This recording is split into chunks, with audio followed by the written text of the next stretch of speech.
हमारे साथ केडियानोमिक्स के फाउंडर सुशील केडिया जुड़े हैं। उनसे समझते हैं कि उन्हें अब बाजार कैसा लग रहा है। और Sushil ji, good morning. Wedding season आ रहा है, तो वीरेदी वेडिंग या वीरेदी शादी के लिए हो जाए तैयार। अब निफ्टी, बैंक निफ्टी पर क्या व्यू रहेगा? नहीं, ऐसे हर रोज वीरेदी वेडिंग नहीं होगी, एक दिन ही होगी। और वो जब हम 27,800 पे पहुंचेंगे उस दिन मानेंगे वेडिंग हो गई। एक बार फिलहाल जो बाजार माइनर करेक्टिव मोड में है, इंडाइसेस की मैं बात कर रहा हूँ, इंडिसेस की, तो हो सकता है 25,750 25,800 तक निफ्टी डिप ले ले शायद। ये फेड को लेके जो लोग मतलब लंगर सा बंध जाता है जब फेड की मीटिंग आती है।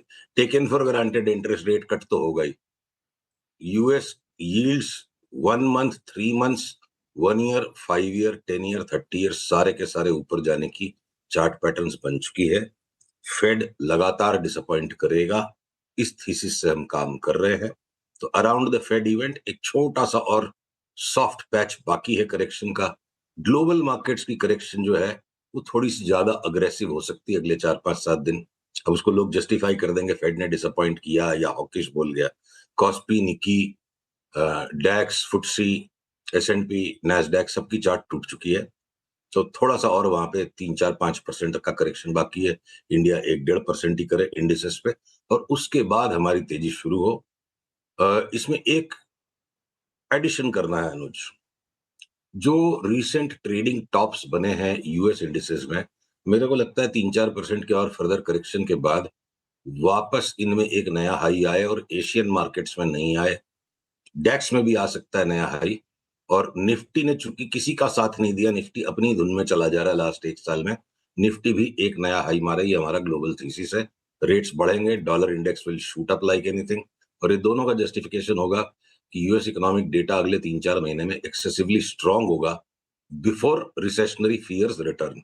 तो शॉर्ट टर्म में एक बार तुरंत के तुरंत चढ़ के अब भी के अब भी निफ्टी ले ले, ऐसी चार्ट नहीं लग रही है।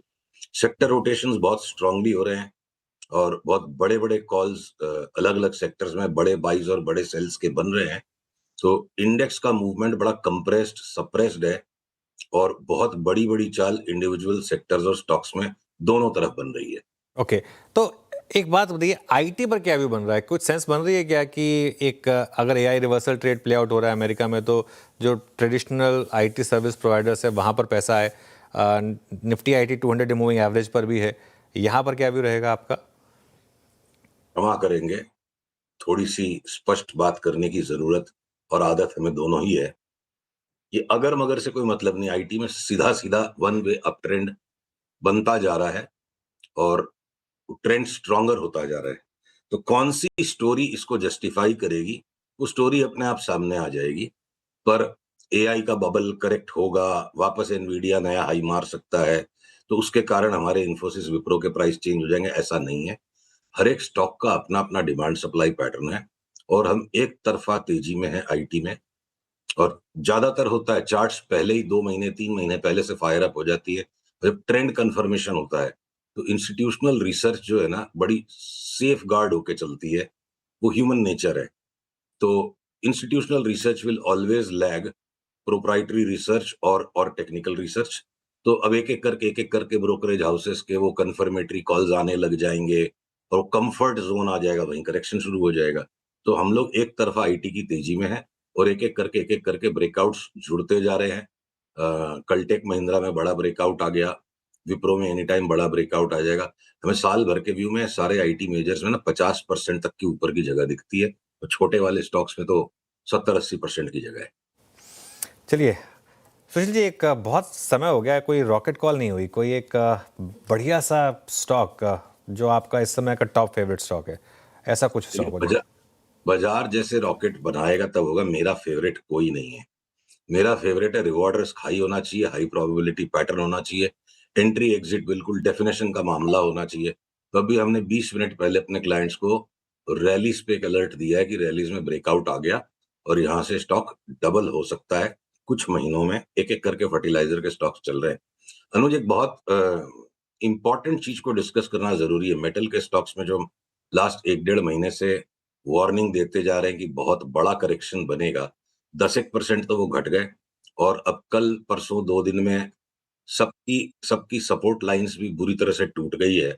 एक टेम्पररी रिबाउंड 10% घट चुके हैं, तो 2-3% का रिबाउंड कभी भी स्टॉप लॉस कटवाने के लिए आ सकता है। पर जिंदल स्टील एंड पावर, ये JSW steel, even JSW energy को भी आप स्टील में मत गिनो, जिंदल के नाम ले रहा हूं तो साथ में, ये 50-50% घट जाए ऐसी चार्ट इनकी हो रखी है।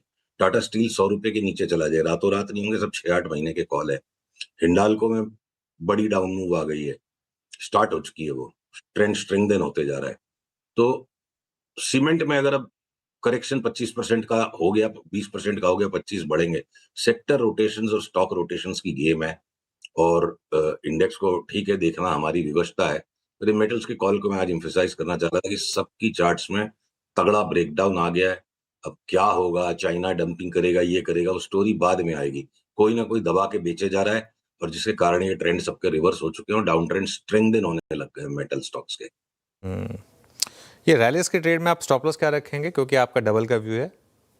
अनुज, वो हमारे क्लाइंट्स की प्रिविलेज है, अपने अनुसार। और देखिए क्या है ना, स्टॉप लॉस और अंडरवेयर सबको जरूरी है प्रोटेक्शन के लिए, पर सबका अंडरवेयर तो सेम नहीं हो सकता ना। कोई ने 1 लाख शेयर लिया, उसका स्टॉप लॉस अलग होगा, 10,000 वाले का अलग होगा। तो ये स्टॉप लॉस हर आपके दर्शक को अपनी बर्दाश्त करने की शक्ति और अपनी पोजीशन की साइज के अनुसार चुनना पड़ेगा।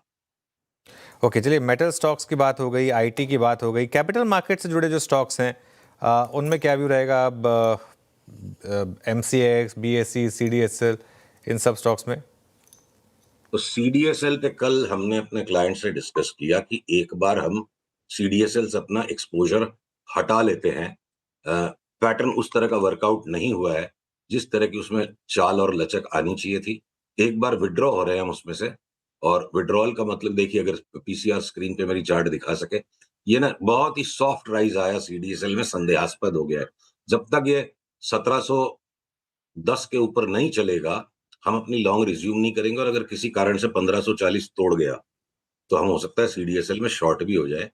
जो हर एक सेक्टर में हो रहा है कि सारे स्टॉक्स अलग अलग अलग अलग अपनी धुरी पकड़ रहे हैं, वहीं बीएसई में अभी भी बिल्कुल ऊपर का ट्रेंड बना हुआ है। क्या पता 100-150 रुपए का एक प्रॉफिट टेकिंग करेक्शन आ जाए। एमसीएक्स की चार्ट पे रिवॉर्ड रिस्क रेशियो अब 1:1 का हो गया है, दोनों साइड का जुआ हो गया है। इसलिए हमने कल अपने क्लाइंट से कहा कि एमसीएक्स से आप अपना एक्सपोजर हटा लो, वो कल की कल गिर जाएगा, ऐसा नहीं है। रिवॉर्ड रिस्क रेशियो इंफीरियर है, जहां पे मेरे को 4 के 5 के 7 के रिवॉर्ड रिस्क रेशियो मिल रहे, we are moving money there. अब कैपिटल मार्केट स्टॉक्स के अंदर अगर आपकी ये जो एएमसी स्टॉक्स है, ये सारों का टॉप हो चुका है। तो ये मैटर ऑफ टाइम है कि कैसे बाजार की ग्रेविटी के अनुसार वो नीचे का मुंह पकड़ते हैं कि नहीं। ब्रोकरेज स्टॉक्स भी बहुत इंडिविजुअली चल रहे हैं। आईआईएफएल ने डबल टॉप बना दिया, 20% घट जाएगा, और 20% घटने के बाद फिर वापस 70-80% बढ़ जाएगा। 5 पैसा भी चला नहीं है, वो पीछे से और ज्यादा चलेगा। एंजल ब्रोकिंग ने प्रीमेच्योर ब्रेकआउट कर दिया, क्या पता यहाँ से एक बड़ा पुशबैक दे दे। तो सारे स्टॉक्स अब वो थीम के बेसिस पर जो बाजार में आसान पैसा था 2022 में, 23 में, कुछ हद तक 24 में, अब 25 के अंदर में बहुत पसीना बहाना पड़ेगा, बहुत मेहनत करनी पड़ेगी। इंडिविजुअल स्टॉक्स अपनी अपनी चाल चल रहे हैं। ओके, बिल्कुल, इंडिविजुअल स्टॉक्स अपने में चल रहे हैं। अच्छा, एक फार्मा पर क्या व्यू रहेगा? फार्मा में कोई इंटरेस्टिंग स्टॉक जो आपकी लिस्ट में हो? लॉरस लैब और बायोकॉन हमने अपने क्लाइंट्स को कुछ दिनों पहले, 3-4 दिन पहले शॉर्ट कराया है, और उसी की जगह पे अब हम जाइडस में हो सकता है कि एक बड़ा बाई कॉल आ जाए। जाइडस की चाल थोड़ी स्मूथ कम है, तो ये एफ&ओ में होते हुए भी हमने रिकमेंडेशन ये रखा है, डिलीवरी लेके बैठो तो 50-60% पैसा बनेगा इसमें। ये हो गए थोड़े से सेकंड टीयर फार्मा स्टॉक्स। और ये जो ग्लेनमार्क और इस तरह के स्टॉक्स के अंदर हमने चार्ट्स बड़ी ही डेंजरस सी हो रखी है, वहां हम कोई एडवेंचर नहीं करेंगे, साइड रहेंगे, दोनों साइड की चाल हो रखी है। और सन फार्मा और डॉक्टर रेड्डीज में अभी भी थोड़ी थोड़ी सी नीचे की जगह है, निफ्टी को ये थोड़ा सा अंडर परफॉर्म करेंगे अगले महीना 20 दिन। ओके, अच्छा, ये जो न्यू एज स्टॉक्स हैं, इटर्नल जैसे स्टॉक्स, स्विगी जैसे स्टॉक्स, यहाँ पर क्या व्यू बन रहा है? कोई चेंज नहीं है व्यू में। जिस दिन ये ऑल टाइम लो पे मिलेंगे दोबारा, चाहे 4 महीने लगे, चाहे 6 महीने लगे, उसके बाद ही हम इनमें कभी बाई इंस्पेक्ट करेंगे। स्विगी का वो डिस्ट्रीब्यूशन गेम हुआ ही नहीं है, वो अनटच्ड रह गया है स्टॉक। उसको छोड़ के बाकी जितने भी न्यू है, चाहे पॉलिसी बाजार है, पेटीएम है, नाइका है, इटर्नल में 25-30% करेक्शन पकड़ो, हम इसको ऑल टाइम लो तक की तो जरूरत नहीं करेंगे, सोचने की उतनी जगह नहीं है चार्ट में। पर ये नाइका, पेटीएम मतलब डिलीवरी, ये इस तरह के स्टॉक्स जब तक न्यू लो आ जाएंगे तब तक हम टाइम टू टाइम बीच बीच में कोई रैली आएगी तो ठीक है, शॉर्ट कट एक प्रॉफिट करेंगे। पर ये क्लियर कट एक पॉकेट है जहां शॉर्ट कट करके अपने ओवरऑल एक्सपोजर को या तो आप हेज कर रहे हो या आप डाउन साइड बीटा को भी कैप्चर करो। क्लियर है चार्ट्स बिल्कुल। ऑल राइट, चलिए सुशील जी, बहुत बहुत शुक्रिया आज हमारे साथ जुड़ने के लिए, मज़ा आया आपसे बात करके। तो ये आपके लिए कुछ टॉप आइडियाज़ सुशील केडिया की तरफ से।